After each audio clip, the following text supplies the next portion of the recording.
Hey everyone, welcome back to the channel. If you're diving into the world of investing, you've probably heard about ETFs, and today, we're focusing on how to buy iShares ETFs. These are exchange-traded funds managed by BlackRock, offering a simple way to invest in a basket of stocks, bonds, or other assets with low costs and great diversification. Whether you're a beginner or looking to expand your portfolio, this guide will walk you through the process step by step. First things first, why choose iShares ETFs?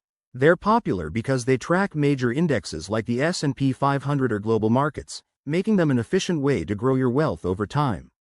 Plus, they often have lower expense ratios compared to mutual funds. But before you jump in, make sure investing aligns with your financial goals and risk tolerance. Always do your homework. Step 1. Open a brokerage account. You'll need a platform to buy and sell ETFs. Options like Vanguard, Fidelity, or even Robinhood are user-friendly and have low or no fees for ETF trades.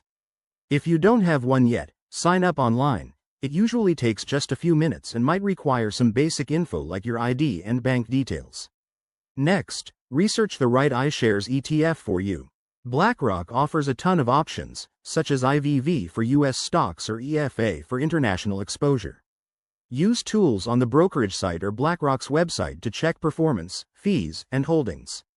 Remember, diversification is key, so pick something that fits your strategy. Once you're ready, fund your account. Link your bank and transfer money in.